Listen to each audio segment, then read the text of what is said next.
4년 전 경기 고양시에서 낡은 온수관이 터지며 1명이 숨지고 56명이 다치는 사건이 발생했었죠. 신도시를 조성하면서 곳곳에 난방 온수관을 묻었는데 수십 년이 지난 지금 낡은 관이 언제 터질지 몰라서 발밑 불안이 커지고 있습니다. 다시 간다, 남영주 기자입니다.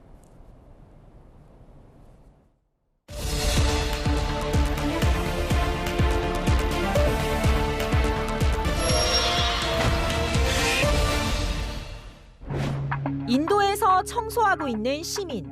뒤편 차로에서는 수증기가 자욱하게 피어오릅니다. 수증기 아래에선 흙탕물이 인도 쪽으로 빠르게 몰려옵니다.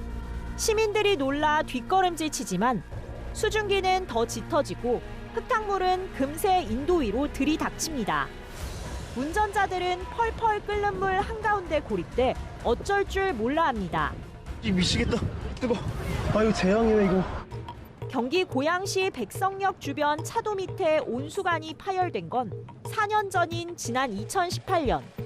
이 사고로 차량 운전자 1명이 숨지고 56명이 화상을 입었습니다. 뜨거운 물에 나오는 게 쉽지 않았을 거예요. 얼마나 고통스러웠겠어요. 나도 죽을 지경이었었는데 물이 폭발해서 들어오니까 화상 입은 거지. 온수관이 매설된 건 사고 27년 전인 지난 1991년.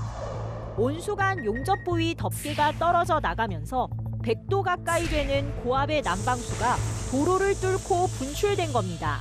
하지만 누수 감지선이 작동하지 않아 온수가 차단되기까지 1시간 반이나 걸렸습니다.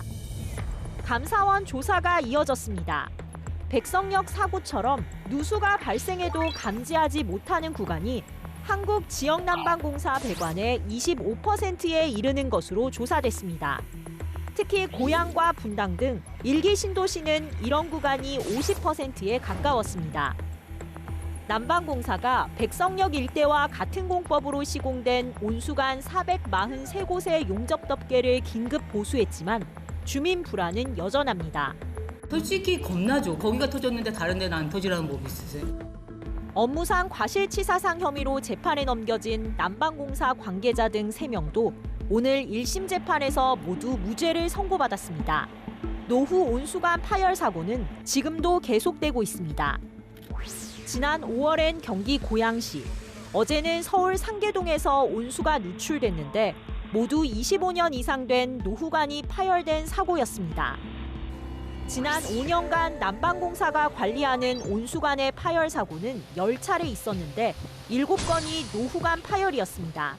20년 이상 배관의 비중은 조금씩 늘어날 수밖에 없거든요. 난방공사가 전국에 깐 2,500km의 온수관 중 20년 넘은 노후관은 37%에 이릅니다. 서울은 노후관 비율이 절반도 넘습니다. 백성역 사고 이후 2025년까지 교체가 시급한 온수관으로 분류된 구간은 101km. 이 가운데 실제로 교체된 온수관은 62km 구간입니다. 전문가들은 재난 상황으로 번질 수 있는 대형 온수관을 중심으로 상시 감시 체계를 강화해야 한다고 강조합니다. 노후화는 막을 수가 없답니다. 그 대신에 누수를 빨리 찾는 게 중요한 거죠. 찾은 다음에 빨리 대응을 해서 피해를 줄이는 겁니다. 낡아가는 도시 인프라가 시민 안전을 위협하고 있습니다. 다시 간다, 남영주입니다.